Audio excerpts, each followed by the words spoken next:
Light की speed 3 lakh kilometre पर second है। यूनिवर्स में लाइट की यह स्पीड बहुत ही तेज है, मानो 1 सेकंड में आप सीधे पृथ्वी से चांद पर चले जाओ। लेकिन आखिर यही क्यों? मतलब लाइट की स्पीड 3 लाख किलोमीटर पर सेकंड ही क्यों? इससे ज्यादा क्यों नहीं? अगर फोटोन के कण मासलेस हैं और उनको कोई रोक नहीं सकता, तो वो यूनिवर्स में इन्फिनिटी स्पीड पर गति क्यों नहीं करते और 3 लाख किलोमीटर पर सेकंड पे ही क्यों रुक गए? और सबसे बड़ा सवाल, अगर हमारे यूनिवर्स में कुछ भी हो सकता है, तो लाइट की स्पीड आखिर इन्फिनिट क्यों नहीं हो सकती? किसने लिमिट सेट की है? लाइट की स्पीड पर या यूनिवर्स को बनाने वाले किसी शक्ति ने लाइट को इस स्पीड लिमिट में बांधे रखा है? और अगर ऐसा है, तो आखिर क्यों बांधे रखा है? हम सभी जानते हैं कि लाइट की स्पीड 2,99,792 किलोमीटर पर सेकंड यानी कि करीब 3 लाख किलोमीटर पर सेकंड है, और ये अब तक की ज्ञात सबसे तेज गति है जिसे प्रकाश के फोटोन के कण यात्रा करते हैं। लेकिन माना जाता है कि इस गति से ज्यादा तेज ब्रह्मांड में कोई भी पार्टिकल, कोई भी ऑब्जेक्ट यात्रा नहीं कर सकता है।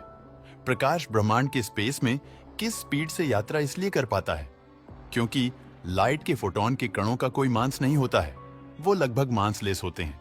पर यहाँ पर सवाल ये उठता है कि आखिर प्रकाश के फोटोन के कण सिर्फ इसी गति से यात्रा क्यों करते हैं?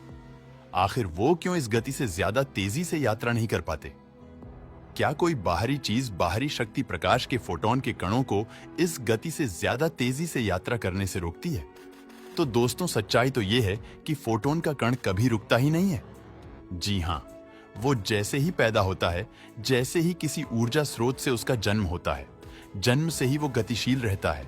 यानी कि जन्म से लेकर जब तक वो किसी चीज से टकरा नहीं जाता, उसकी गति ना तो कम होती है और ना ही वो थकता है।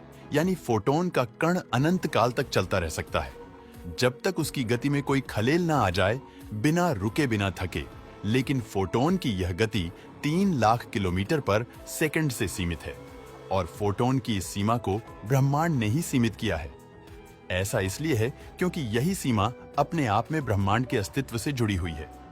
जी हाँ, अगर प्रकाश अनंत गति से चलने लगे तो एंटायर यूनिवर्स के नियम ही बदल जाएंगे। कैसे? चलिए मैं बताता हूं। अगर प्रकाश अनंत गति से चलने लगे तो इसका मतलब यह है कि प्रकाश किसी भी डेस्टिनेशन पर तुरंत पहुंच जाएगा, और अगर ऐसा होता है तो डिस्टेंस यानी कि दूरी का कोई मतलब ही नहीं रहेगा। कल्पना कीजिए, एक गैलेक्सी दूसरी गैलेक्सी से लाखों प्रकाश वर्ष दूर है, और इसका मतलब ये है कि वहां से आने वाली रोशनी को हम तक पहुंचने में लाखों साल लगेंगे। लेकिन अगर लाइट की स्पीड अनंत होती तो वो रोशनी तुरंत ही